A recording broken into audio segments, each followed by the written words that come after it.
trabajo en nuestro programa y aquí está nuestro querido amigo Marcelo Brunet, abogado, que estás donde calienta, no donde calienta el sol, porque eso no, donde las papas queman. Sí. Eso podría ser. Eso es distinto. Sí, son cosas muy distintas. Sí. Cuéntanos, por favor, Marcelo, que está como querellante, ¿no? Está tan de moda el tema este de los fondos, de las fundaciones, que bueno, mira, me ha correspondido el ejercicio profesional, me corresponde ser uno de los querellantes dentro de la causa y presentamos día jueves de la semana pasada presentamos dos cosas. Uno, una querella contra quienes resultan responsables en el caso de Antofagasta. Ya. Y lo segundo, hicimos una presentación ante la Contraloría, precisamente sobre la base de la existencia. ¡Ay, Dios mío! Sí, ahí está, sí.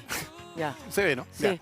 Es una presentación que hicimos en la Contraloría solicitando al Contralor que ordene investigar en todas las regiones, particularmente en aquellas en las que han habido denuncias, que en el fondo nosotros hemos llegado a la convicción de que el tema de Antofagasta no solo está agotado en Antofagasta, el tema de esta Fundación Democracia Viva no es un único caso aislado, sino que existirían bastantes casos correlacionados en los que el modus operandi es más o menos el mismo. Exacto, ayer escuché algo que también salpicaba ahora Convergencia Social, si no me equivoco. El partido del presidente de la República. Exactamente, claro. ¿Y ¿de qué situación se trata esta nueva? Es una situación parecida, en el fondo el modus operandi es más o menos el mismo siempre, o sea, le otorgan fondos fondos, digamos, de asignación directa, para que los telespectadores entiendan bien. La regla general en el financiamiento público es que tú tienes que concursar y tienes que pasar por un proceso, un proceso de asignación de los fondos. Y ese proceso de asignación de los fondos significa que no te los asignan a ti directamente, sino que tú compites con otros para que te asignen esos fondos. Excepcionalmente, por diversas razones, pueden haber posibilidades en las que se te asignen fondos de forma directa o que se hagan, digamos, estos otros sistemas, digamos, que tienen que ver con mecanismos que establece Chile Compras, por los cuales tú puedes estar dentro de un listado de personas con las cuales tú puedes ser proveedor del Estado. Exacto. Pero esas son excepciones. Sí. Por lo tanto, para que estas excepciones funcionen, tienen que cumplirse con ciertos requisitos. En el caso, por ejemplo, de los proveedores, tiene que ser proveedor único, tiene que haber una situación de emergencia, etcétera. Pero en el caso de las fundaciones en particular, eso es lo que se llama convenio marco. Ahora, en el caso de las fundaciones pasa otra cosa. Aquí lo que ocurrió es que se constituyeron fundaciones con el objeto de hacer asignaciones directas. Claro. Con el objeto también de, esto justo fue, curiosamente, antes de las elecciones, antes del plebiscito del apruebo o rechazo de la Constitución, en septiembre. Entonces, por ahí por agosto, junio, julio, se empezaron a constituir muchas fundaciones muy rápidamente. ¿Cuál es el objeto de esto? En el fondo, con cargo a gasto social, se le entrega a estas fundaciones una cierta cantidad de plata y esta cantidad de plata ellos los gastan, digamos, rindiéndola, digamos, en teoría, de acuerdo con lo que corresponden los fines propios de la fundación. Pero hay fundaciones que ni siquiera tenían dentro de los fines propios de estas fundaciones. Como rol, digamos. Claro, sí. O sea, cuando uno constituye una fundación, lo hace sobre la base de un cierto estatuto, este estatuto establece cuáles son los giros de esta fundación. Claro. Yo hago una fundación, no sé, porque se llama Justicia para Todos, que defienda abogados, digamos, que proporciona abogados a la gente pobre, ok, ese es mi objeto.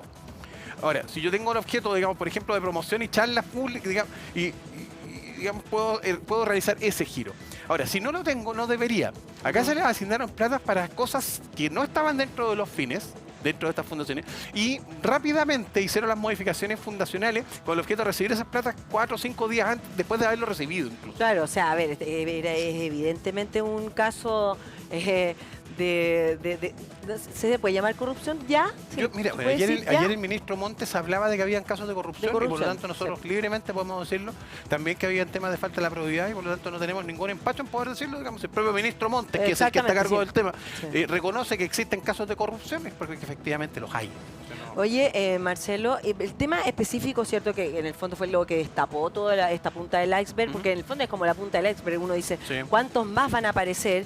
Es bien descarado el caso de Democracia Viva, bien descarado, y por otro lado, que es lo que yo creo que es más doloroso para la gente, es porque en el fondo se utilizan fondos para que van en directa ayuda de la gente más vulnerable de nuestro país. La vergüenza y la rabia. Decís, no puede ser, ¿cómo hacen eso? Y más encima, las imágenes que se tenían al principio, de que aparecían en un Instagram, recuerdo, eran como unos baldes con una manguera.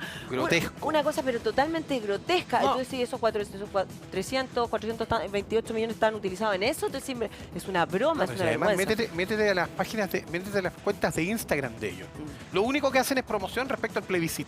No hacen otra cosa. No se dedican a los temas que son propios, digamos. O sea, a los temas a los cuales les asignan los fondos no se dedican a hacer promoción y publicidad política. A ver, no tiene nada de malo hacer publicidad política, pero no lo hagan con los fondos del Estado. Eso no se debe. Evidentemente que no. Entonces, por lo tanto, a ver, Democracia Viva, primero, ¿quién es el representante número 1 de Democracia Viva? El representante es el expololo de la diputada... de Catalina Pérez. Catalina Pérez. Exactamente. Sí. Que en el fondo, y él, que es...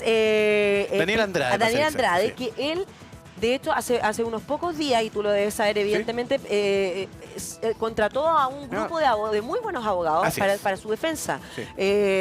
Lo cual, bueno, está en su derecho, digamos, evidentemente, y me imagino que lo tiene que hacer, o sea, es obvio, claro, ¿no? Él se tiene que defender ante esta situación, no puede... Está en una situación difícil, pero a ver, lo hablamos la semana pasada, pero recordémoslo porque a lo mejor no todos los telespectadores lo recuerdan bien. La situación es que Catalina Pérez pololea con un señor que se llama Daniel Andrade. Este señor Andrade tiene una fundación. Esta fundación, a su vez, digamos, creada antes del plebiscito, se supone que tiene un giro determinado y se van a Antofagasta a trabajar en ese... La constituyen en Ñuñoa, el domicilio donde ellos tenían, pero esto lo ejercen en Antofagasta. Y al jefe de gabinete que tenía la diputada Pérez, que era don Carlos Contreras, lo designan seremi de vivienda en Antofagasta. Entonces se ponen de acuerdo el señor Contreras y el señor Andrade, se coordinan entre ellos. Todos son la materia de investigación que estamos desarrollando. Se coordinan entre ellos y se le asignan fondos por 427 millones de pesos a la Fundación Democracia Viva. Entonces la diputada Pérez primero trata de utilizar la tecla feminista diciendo, no, esto es un tema de dos hombres, acá me están discriminando porque soy mujer. No, claro, esto dejémoselo a dos hombres grandes, yo no tengo nada que... Como que era como el jamón del sándwich, nada que ver. Para colmo de males, después en una declaración posterior... digamos que ahora es ex pololo. Nos vamos a meter en farándula, ya no, está bien. Pero espérate, lo que pasa es que eso habla de una reacción. Yo no sé si es real, comunicacionalmente yo no lo sé. Porque es como lo que pasó con Tonka y Paribet, que se separaron, supuestamente, ¿me entiendes? Frente a una situación y evidentemente eso lo que te dice comunicacionalmente es que ella se sintió totalmente estafada, ofendida, por lo tanto terminó su relación. Entonces se limpia un poco, ¿se entiende? Emocionalmente. Acá en El Emprendido somos partidarios del amor, la gente ojalá se ame, digamos, todos sean felices. Pero parece ser que efectivamente sí hay un tema en esto. Y tiene relación. Y esa relación con que cosas que no están muy claras. Ahora, dicho esto, después Catalina Pérez hace una segunda declaración. Y esta segunda declaración trata de tocar otra tecla política, digamos, que ella es hija de exiliados, que ella fue exiliada, que ella ha sufrido tanto. ¿Saben qué? A ver, ante los ojos de la ley tenemos que responder todos, hagamos lo que hagamos, hayamos vivido lo que hayamos vivido. Si uno tiene problemas, digamos, con las cosas emocionales, digamos, o cómo poder desarrollar su salud mental, es un problema de uno, digamos, y uno tiene que resolverlo. Lo que es claro es que conforme a la ley, todos somos iguales. La diputada Pérez no puede escudarse en su historia, en su pasado, para efectos de tratar de justificar conductas que son ilegales. Sí, absolutamente. O tú crees, Carla, o alguno de los telespectadores podrá creer de verdad que ella no sabía lo que estaba haciendo su pololo. No, ella sí sabía. O que no sabía lo que estaba haciendo su jefe de gabinete. A ver, evidentemente uno a veces puede no saber cosas que hace tu pareja. Pero en estas situaciones, estamos hablando de gente que trabaja en política, es evidente que sí. Es evidente que sí lo sabía. Un año y tanto también. A ver, si tampoco... A ver, uno puede pretender mantener ocultas ciertas cosas, pero no puede mantener todo el tiempo, digamos, oculto. Eso no es real, no es creíble. Más aún en alguien que está en política, que conoce cómo funcionan estos códigos, que sabe de esto. Y es la misma crítica que uno puede hacerle al ministro Montes. ¿Tú tienes una crítica contra el ministro Montes? Porque se habló también de que al principio muchos comentaban que ¿por qué no renuncia? ¿Por qué no? Porque han pasado distintas situaciones en este gobierno, específicamente, en los cuales se ha destituido o han renunciado, se ha pedido la renuncia, etcétera, de subsecretarios, ¿cierto? Claro. Y no de los ministros. Entonces tú dices, ¿pero cómo? El ministro... Es como, a ver, aunque el ministro no sepa de estos actos, es el responsable de aquello, ¿no? Es el responsable de las personas que trabajan en su ministerio, al menos. Hay una doble distinción que debe ahí. Los subsecretarios son los jefes superiores jerárquicos de servicio. O sea, el jefe, por así decirlo, al que le rinden cuenta a los funcionarios, es el subsecretario. O a la subsecretaria en este caso que ya renunció. Y que pretendió en algún minuto el gobierno tratar de decir que la responsabilidad llegaba hasta ahí, pero no, esto no está llegando hasta aquí. ¿Dónde está el punto? El punto está que el ministro es el responsable político de lo que ocurre en el ministerio. Si se tratara de un ministro que no cachara nada, te lo compro. Claro. Pero esto es un ministro que sí conoce del tema, que fue diputado durante muchos años y fiscalizó precisamente al Ministerio de Obras Públicas y al Ministerio de Vivienda y a varios otros ministerios. Él sabe de lo que está hablando. Después, como senador, le correspondió estar metido en esto. Sabía también de lo que está. No llega siendo un recién, digamos, no llega como, por ejemplo, llegó en su minuto Isquia Siches, que no tenía nada de idea de las causas que terminaba hablando, al punto que el entrevistado anterior decía de que ella llegó al Ministerio de Interior y Seguridad Pública sin saber que, por ejemplo, la ONEMI era parte de la pega de ella. No, sí, claro. O sea, el ministro tiene mucha experiencia. Tiene experiencia, él sabe, es un político de peso, un Panzer, sabe lo que está hablando. Y lo más importante, sabe que estas cosas, estos son modelos que no son nuevos. Los modelos de las fundaciones no son modelos nuevos. Y que esta cosa puede haber generado triangulaciones es un tema que el ministro puede haberle metido ojo, digamos, y haber tratado de revisar si se está haciendo. Porque este gobierno, además, recordémoslo, viene con toda una promesa de que ellos, primero, como dice Jackson, son superiores morales, y segundo, de que venían a cambiarlo todo, digamos, venían a hacer cosas. Se va a arrepentir cada día. Y se le vamos a sacar en cara hasta el día del juicio final. Sí, que son malos y tan felices. Ya sí, pero espérate, pero igual, Marcelo, hagamos un paréntesis. ¿Sí? Igual llama la atención, creo que te lo comenté el otro día, pero es inevitable que uno comentarlo, que decir, ¿cómo pueden ser tan frágiles de memoria también los de algunos de la oposición? Perdóname que te diga, o sea, Longueira y todas en contra, pero matándolos y tú decís, bueno, a ver, perdón, no nos acordamos. No daba ningún empate. Es que por eso desde esa mirada no se puede conversar. Esa no es la conversación que se debe tener. Está bien, pero a ver, son dos cosas distintas. Una cosa es que yo vea y reconozca que efectivamente existen irregularidades y que han existido irregularidades e incluso delitos. Jaime Orpin no está preso por nada, digamos. Digamos, una cosa es reconocer eso. Y está bien. Uno reconoce que efectivamente hay gente incluso de mi partido que está en situaciones complejas, digamos, el propio Ronco Real, digamos, etc. Pero una cosa es eso y otra cosa es también tener mala memoria y olvidar que hubo acá gente que trató de pararse en un cajón de manzanas o de tomates, digamos, en lugar de un púlpito, digamos, y empezar a cuantificar como mirando para abajo con el dedo. Ustedes, durante los últimos 30 años, lo único que han hecho es corromper el sistema. Claro. Bueno, ¿sabéis qué? Por último, si vas a hacer eso, ten la decencia de que si te pillan en una cosa, o pillan a la gente de tu partido, o pillan, digamos, al modus operandi de tu partido en esto, ten la decencia por lo menos de tomar, digamos, la resolución razonable de no seguir haciéndole daño al gobierno en el que trabajas. Porque, esto lo dijimos el otro día en otro lado, si es que el ministro Jackson algún afecto le tiene al presidente Boric y a su gobierno, alguno, digamos, debería dar un paso al costado. Es que él debiese hacer ese movimiento, lo debiese hacer él. Pero a mí me pasa algo con el tema de Boris. El Boris. Claro. De Boris y Jackson. Que lo venía a cambiar todo, claro. Claro, es que si renuncia Jackson, sería como realmente la debacle del gobierno. Es como que Boric aceptara que de verdad realmente dedos para el piano no tenían y fue un desastre. Porque ha sido la persona que él ha defendido permanentemente. O sea, ha sacado a otros y él sigue ahí ya. ¿Y te cabe alguna duda que este gobierno se acabó? O sea, yo no tengo ninguna duda. Este gobierno se acabó. Fin.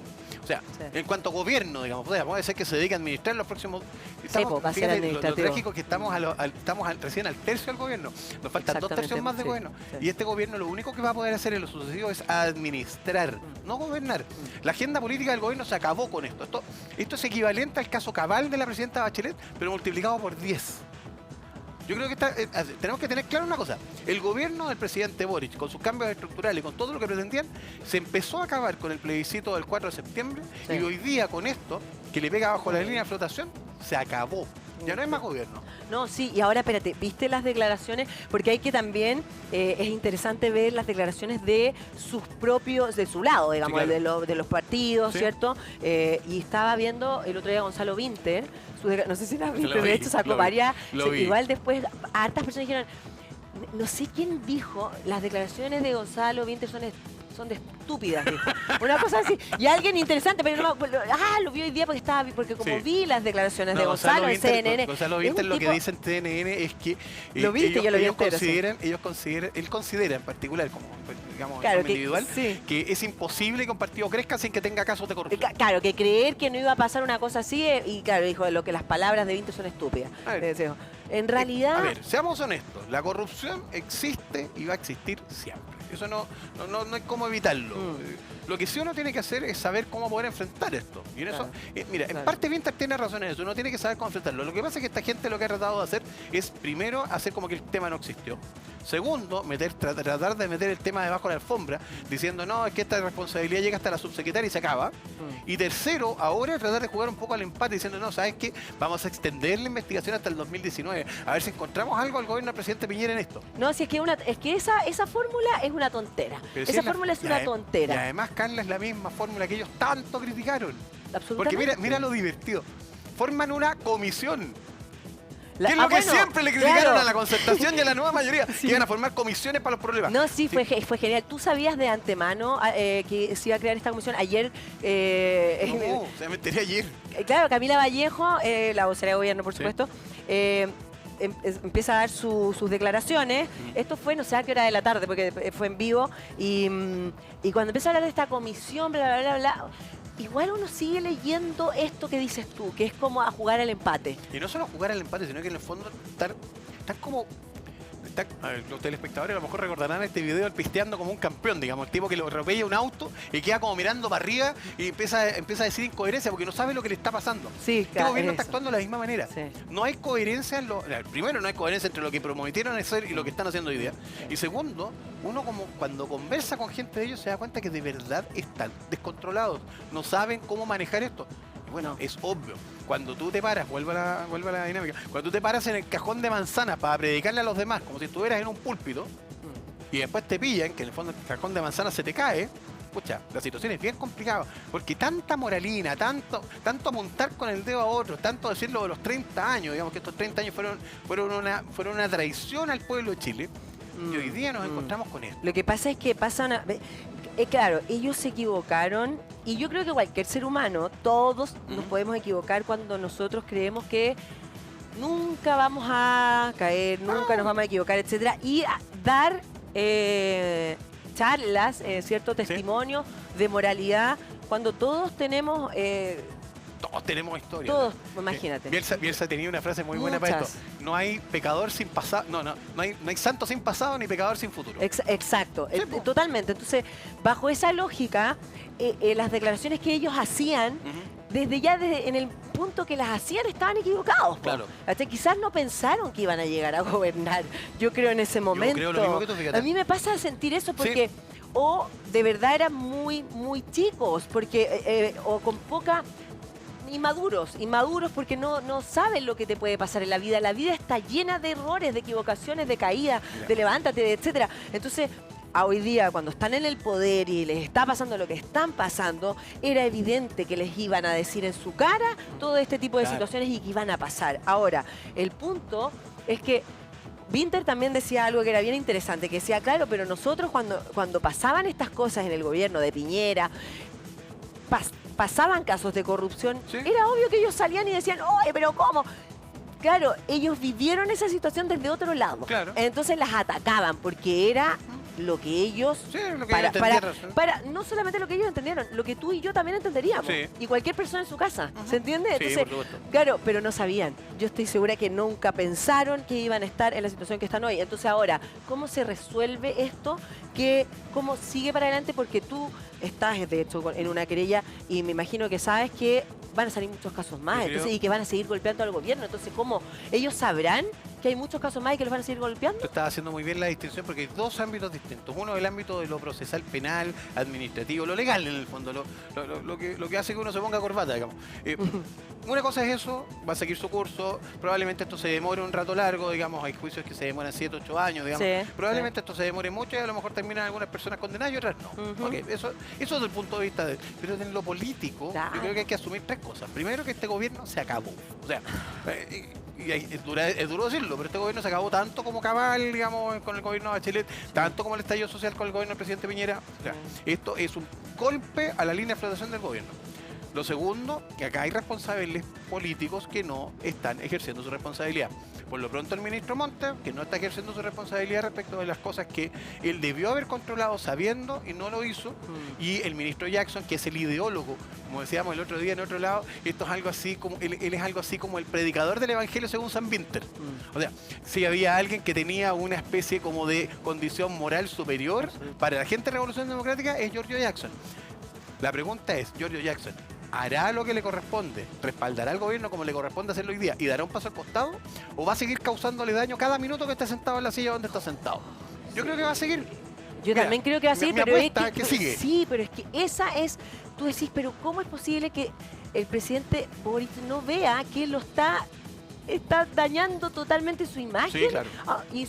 Y este amiguismo que tiene, este gran amigo, porque no sabemos realmente la relación que tienen ellos dos, es muy, muy potente para que el mismo presidente no tome la determinación de que una imagen tan potente que sea su gran amigo, lo que sea, le está haciendo un daño tremendo, no lo saque de la situación en la que está. Bueno, vamos a seguir conversando de esto, Marcelo, que está interesantísimo, pero estábamos, sí, por el tema específicamente de Giorgio Jackson, sí, claro, que llama la atención, por decirlo menos, la relación que tienen ellos dos, porque sinceramente, claro, uno dice, y todos se extrañan, ¿por qué él sigue a su lado? Normalmente los gobiernos tratan de tener siempre, o los presidentes en un régimen presidencial como que tenemos nosotros, siempre tratan de tener a alguien... No. Democrático. En un sistema como esto, digamos, siempre tenemos a alguien que de alguna forma es como el soporte del presidente. O sea, el gobierno del presidente Piñera era Andrés Chadwick, y efectivamente desde el momento que Andrés Chadwick cae, el gobierno de alguna forma, digamos, sufre una desestabilización política. ¿Quién era el de Lagos? Ponte tú, interesante. Lagos tenía, digamos, a la gente del segundo piso, botones. Pero Lagos era tan bacán que uno yo creo que Lagos ha sido algo así como el presidente que más ha encarnado la lógica presidencialista desde el retorno a la democracia. Total. Porque el presidente Elwin, con todos los ventajas, con todos los méritos que tenía, muchos méritos, manejar la transición fue una cosa dificilísima. Y de alguna forma, digamos, no tenía la impronta y el carácter que tenía Lagos. Sí. Eduardo Frei lo mismo. Michelle Bachelet tenía una forma de gobernar más maternal, si quieres llamarlo así. El presidente Piñera más bien era una cosa más de números, de crecimiento, etcétera. Claro, y como imagen, lo que también, a ver, Elwin chiquitito, Piñera lleno de tics y cosas, como gente Lagos que como más imponente, Lagos imponente, ahí, claro. habla fuerte, uno lo escuchaba y de verdad te generaba, independiente de lo que uno creyera. Hay una imagen que yo nunca me voy a olvidar. Alguna vez que un poblador le empezó a gritar y le dijo, bueno, venga a hablar, como que le llamó la atención y empezó a pelear con el caballero que estaba allá abajo. Y lo hizo muy bien, digamos, porque a él le salía bien. Ahora, si nos enfrentamos, digamos, a Boric hoy día, la verdad de las cosas, con todos los defectos que tenía, hoy día además está golpeado en la línea de flotación. Bueno, la tesis mía era, bueno, sí, así como Piñera tenía a Chadwick, así como Bachelet tenía a Peñailillo en su segundo gobierno, y tenía antes, digamos, el primer gobierno tuvo también, digamos, Izaguirre. Siempre hay alguien que resulta particularmente cercano a la figura del presidente. En este caso, Giorgio Jackson. El problema está que Giorgio Jackson, además, bueno, ellos además, digamos, hicieron profesión de su amistad, digamos, uno los veía en las fotos, hacían memes con ellos mismos. Ellos mismos, digamos, plantearon esta lógica de esta cercanía. Y esta generación, de alguna manera, probablemente... lo hablo un cincuentón, esto no tiene que ver, digamos, esto sí tiene que ver a lo mejor con un tema generacional en cierto modo, porque tiene que ver con una cierta manera de entender la vida. Yo creo que el problema de Jackson, de Boric, etcétera, es que de verdad creyeron que eran superiores moralmente. Yo creo que Jackson nunca ha podido desmentir del todo sus declaraciones estas que hizo en Twitch. No puede porque él lo cree. No solamente porque lo haya dicho, y porque se haya desmentido después y haya dicho que pedía disculpas por eso, sino que porque efectivamente ellos creían que eran superiores a todos, que ellos se quejaban de la cocina política, que ellos se quejaban de los acuerdos, que la democracia de los acuerdos había sido un fraude para el pueblo. Entonces, ¿sabes qué? Yo creo de que el problema es que hoy día tienen que empezar, como decía Winston Churchill, ojalá hubieran tenido palabras blandas porque ahora les toca comérselas. Sí, es que también ¿sabéis lo que uno puede también como hay una sensación de problema de ego también? Hay mucho ego en estos cabros, porque de verdad son muy jóvenes. Pero mira, hay un problema de ego, les cuesta tanto salir del error, pero si es tan evidente el error que van cometiendo cuando uno la caga. Hay que decir que, porque es obvio. Mejor Y te hace ponerse- mucho más grande también hacerlo. Mejor ponerse colorado una vez que amarillo 20. Claro, Pero obvio. si la misma Catalina Pérez, ahora que estamos viendo imágenes de ella, la misma Catalina Pérez, ¿cuántas veces no fue inflexible? Uy, Y es fue terrible, durísima sí. para ¿verdad? Determinadas personas. Y hoy día ella, experimentando esta situación, bueno, yo creo que, mira, tú decías una cosa que es muy cierta. A este gobierno yo creo que le faltó una pasada entre esta tensión agresiva que tenían ellos respecto al gobierno de Piñera Sí. y entrar y pasar al asumir y gobierno, hacerse asumirlo. cargo, Porque claro. hoy día, y esto lo hemos hablado tantas veces, Sí. el problema está en que hoy día es re fácil. Siempre, como alguien dice, siempre hay un tuit de Boric para pegarle al presidente Boric. Ay, sí, Entonces, Dios no ha mío. habido tiempo suficiente como para que ellos dejaran esta lógica de, digamos, los infantes terribles, digamos, los niños duros, digamos, los que... ¿Qué opinantes que eran estos Claro, pues, cabros? de todo. Yo ni conocía el Twitter. Uy, No, qué miraban manera. de todo. Uy, No, impresionante. De todo. Y uno cada vez que... De verdad, si el ejercicio es súper simple. Es cosa de meterse a la cuenta del presidente Boric, a la cuenta de Twitter, y se va a encontrar con alguna cosa que contradice lo que está diciendo hoy No, día el igual presidente. menos mal que en nuestra época no existía. Menos mal. Menos mal, sí. Menos mal. No, sí, porque de verdad uno muchas veces, yo creo que todos los días uno piensa una cosa y después dice, oh, no, porque es distintas situaciones. Pero si ¿cachai? cambiar es un derecho humano. Pues, ¿sí? A ver, todos nos hemos equivocado, todos hemos cambiado de opinión respecto de algo alguna vez Sí. en la vida, pero lo importante son dos cosas. Uno debería hacer un acto, digamos, de reconocimiento Pero intelectual. Boric lo ha hecho. Sí, pero le Boric falta la segunda sí. pata. Hasta ahí sí, Todo su equipo. pero le falta la segunda pata. Hacerlo vida, Claro, encarnarlo. en hechos. Y eso no. O No. sea, a mí no me cabe la menor duda, Carla, que el día de mañana, cuando el expresidente Boric en aquel momento, Oh. digamos, sea opositor, Sí. va a decir exactamente cada una de las mismas cosas que decía el diputado Boric. ¿Sí? No me cabe la menor duda. Yo no confío, Vamos a ver cómo yo no hacer confío en ese estos cambios. proceso, De verdad sí. que no confío en estos cambios, estas peticiones de perdón hacia el vacío. Lo que pasa es que eso hablaría muy mal de él igual después porque van a ser oposición. Sí. ¿Cachai? Y no me cabe Entonces, la- y la oposición y si va a tener, o sea, van a seguir siendo, y ellos permanentemente van a seguir siendo parte de la política de nuestro país. ¿Tú cachai que Me quedan presidente- años de esto. ¿Tú cachai que el presidente Boric va a salir del gobierno a los 39, 40 años? Es que Y va a tener, supongamos que la expectativa de vida aumenta a los 90, va a Sí. tener 50 años más de ejercicio político. No, sí, es que sí, por eso te digo, sí, es impresionante. Porque aparte él está viviendo algo muy joven, una Ujú. situación muy joven, enfrentándose también a nuestro país, al país con emergencia, al país que, ojo, le ha venido bien, como siempre en nuestro país. Sí. Las emergencias, en general, ayudan a la política, Sí, claro. a los políticos que están de Sí, sí, turno sí. y todo. Bueno, pues si no, la caída de Boric en las encuestas habría sido desastrosa. Sí. Yo creo que este tema de verlo a él ahí en terreno, ensuciándose Sí. los zapatos con los niños chicos al lado, yo creo que eso lo ayuda, claro. Porque de alguna manera el mejor promotor del propio gobierno de Boric es el propio Boric. él, Él es un muy buen lógico, vocero. sí. Él sería un muy buen vocero de gobierno. Sí, sí. El problema está en que tiene otros voceros también, digamos, y tiene otras personas que...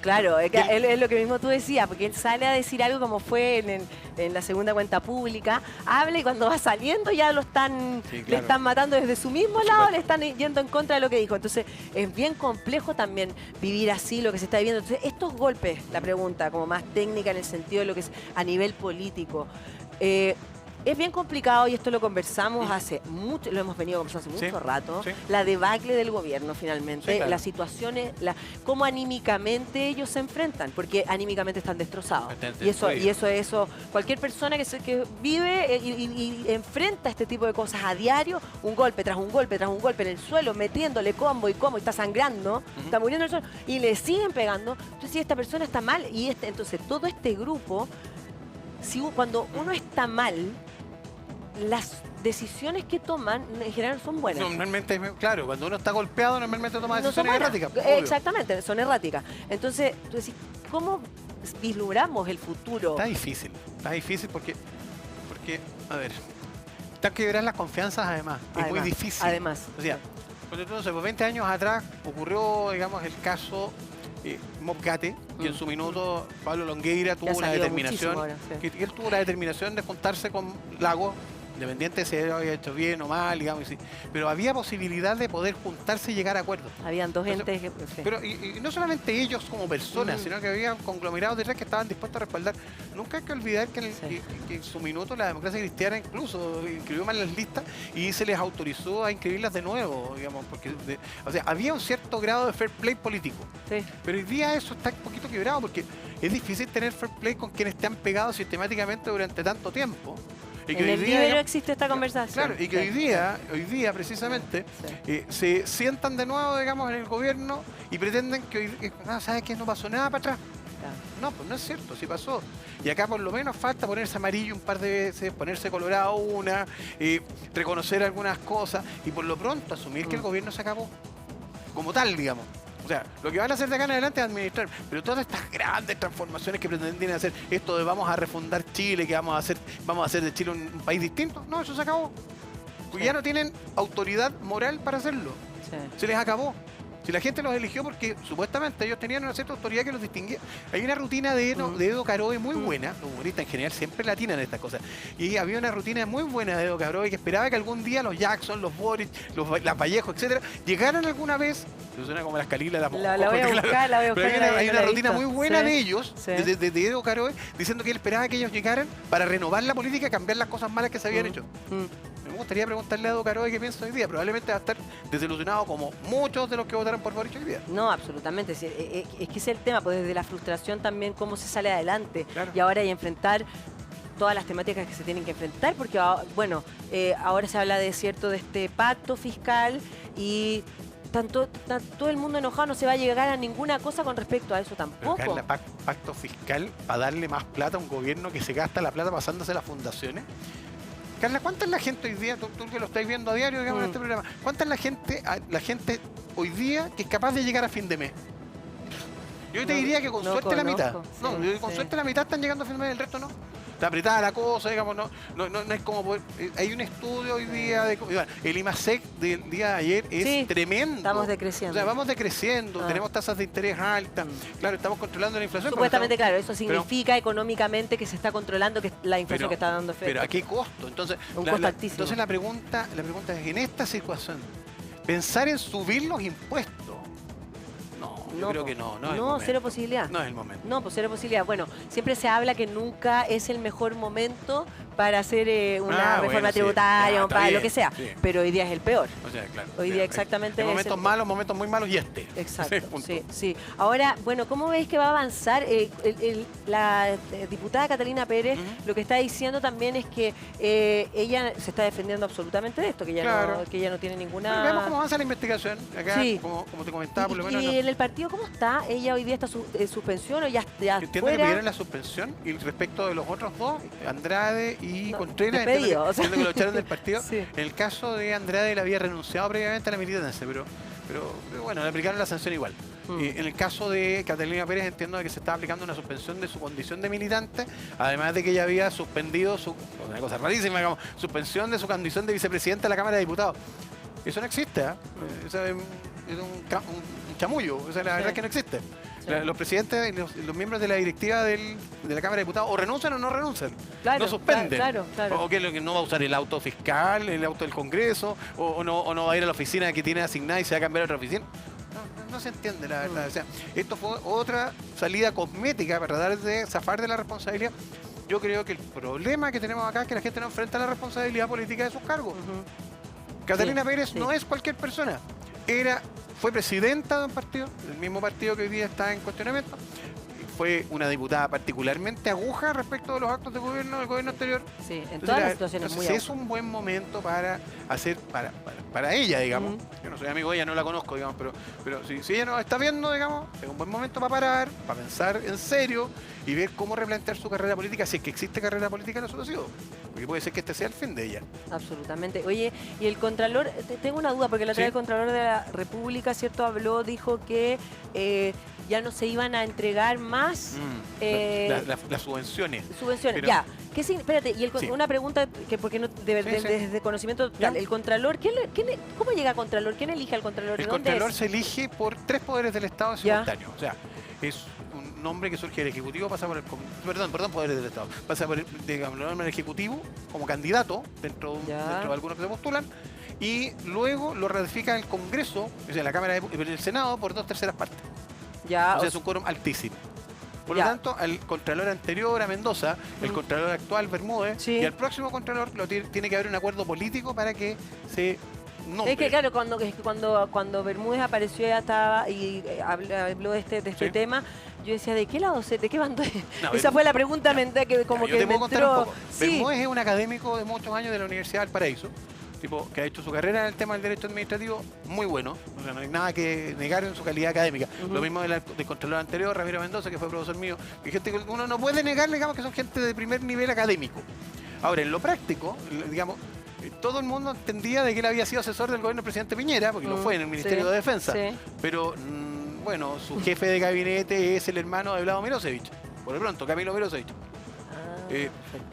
Sus equipos y sus decisiones administrativas han sido bien confusas en varias... muchas veces, digamos, una de las críticas que hacemos quienes trabajamos en derecho administrativo es que muchas veces el contralor de repente legisla, que no tiene facultad para hacerlo, pero de repente inventa, saca cuestiones que están más allá de la ley y él de alguna forma, por medio de los dictámenes de la Contraloría, como que forma normas nuevas. Entonces, ahí hay una crítica respecto de si es que quién controla al Contralor al final. Claro, claro. Entonces, bueno, ahí no pararíamos nunca. ¿Qué controla o sea, hay mecanismos, o sea, se le puede controlar. Y eso le va a parecer que necesitamos también más. Sí, más control. Pero ahora, digamos, en los casos más extremos, el Contralor General de la República se le puede acusar constitucionalmente. Y la Cámara de Diputados y el Senado puede resolver si sigue en su cargo o no, digamos, y se lo cesan sancionándolo con 5 años de no ejercicio de ningún cargo público, que es un poco lo que le pasó en su momento a algunos ministros, como Harold Bayer, como le pasó a la hoy senadora Campillay. Puede hacerse eso. Ese es un mecanismo de control. Ahora, la pregunta es, ese es un mecanismo tan extremo que al final pareciera ser que no hay mecanismos entre medio. Cuando el Contralor se condorea, tal vez la única fórmula, hay otras fórmulas también, recurrir, por ejemplo, ante la Corte de Apelaciones por recurso de protección. En su oportunidad, este Contralor se enfrascó en una discusión con su subcontralora y la mantuvo, la tiró, digamos, las bodegas, digamos, al fondo en un subterráneo. La castigó. Y ella presentó un recurso de protección y lo ganó. Y obligó al Contralor a ponerle los cargos que ella le correspondía y devolverle las atribuciones que tiene.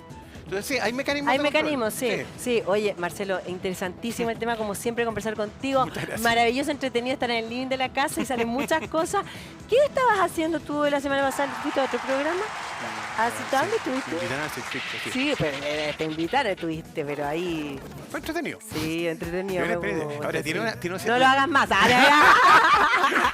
Circuito tiene una cierta lógica un tanto más combativa, digamos, que impide que uno pueda expresarse más legalmente. Bueno, la gracia que tiene, por ejemplo, conversar acá en el emprendido es que uno puede hablar con calma, digamos, y puede desarrollar bien los temas. Allá son más cuñas. Son cuñas, son totalmente cuñas. Bueno, y es bien entretenido. También le mandamos un cariñoso saludo a ellos también y que les vaya siempre bien, porque eso es lo que necesitamos todos. Bueno, Marcelito, nos vemos pronto. Nos veremos, cuando ustedes digan. Obviamente.